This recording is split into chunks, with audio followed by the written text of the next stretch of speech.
Hallo, my name is Karl Marx. I was born in Germany in 1818.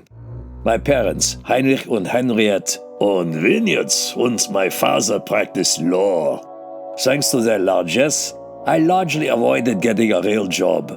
I cited a weak chest to avoid military service and dabbled in philosophy and literature.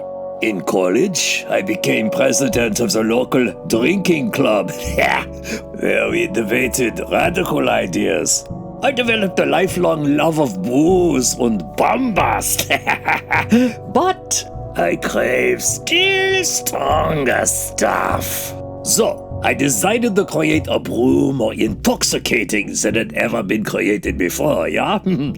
I'd studied enough economics to know I had to analyze the competition. There was religion, which I called the opiate of the masses. What if I could come up with an opiate for the elites? I started to experiment.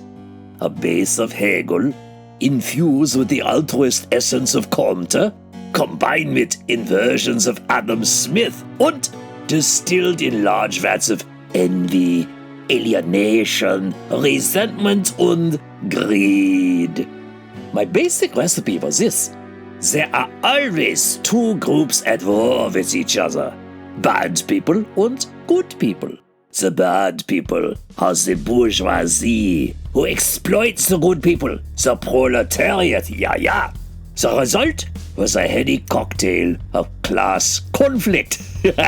I called my formula, Marx's formula, Marxism, yeah, and packaged it as Coca-Cola.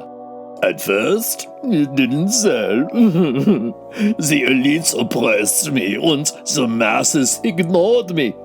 I had trouble providing for my new bride, the daughter of an aristocratic family, and we lived the life of vagabonds as I found work writing for various radical left-wing rags. So I had created a pretty lethal cocktail, but it just wasn't sexy enough, yeah? So I even tried to spice it up with one of the most reliable poisons of all time, anti-Semitism. In my paper on the Jewish question, I used all the familiar slurs. Huckstering is the Jews' worldly religion, and money is his god, blah, blah, blah, blah. Not terribly original, but I did beat that other German socialist, Adolf Hitler, to the punch by more than 50 years. You see, publishing revolutionary papers didn't pay much. But I found someone who could pay. Friedrich Engels. He forked over the money for me to write Das Kapital. And together we published, ta-da, the Communist Manifesto. He agreed to bankroll Coca-Cola and take the franchise global. We revamped marketing with a new logo, hammer and sickle, sexy, yeah? And a brand new mascot, Utopia. Go ahead, Utopia, don't be shy. Hello.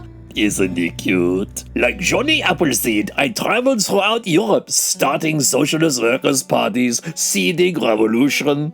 We called on the proletariat of the world to unite, overthrow governments. Take from the rich, give to the poor, abolish property, enforce equality, yada yada yada.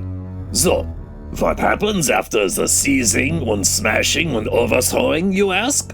I will usher in the fabled end of history. Utopia will certainly never lead us to totalitarian dictators, gulags and genocide, will you, boy? No, I cannot tell a lie. I didn't think so, Liebchen. I never made much money personally off Coca-Cola, which is shocking since my economic theories would go on to fail completely wherever they were implemented. But the truth is, I never aspired as much to make a profit as I did to be a prophet. To usher in a new materialist ideology that, like religions of old, would call for self-sacrifice and demand utter faith. In so doing, I won true believers. I won fame, indeed immortality. My soul still lives on in the minds of those university academics, on the hearts of petty dictators of China, Cuba, North Korea, and Venezuela. Despite the hundreds of millions killed by various versions of Coca-Cola. So, drink up, comrades, and remember, Utopia awaits.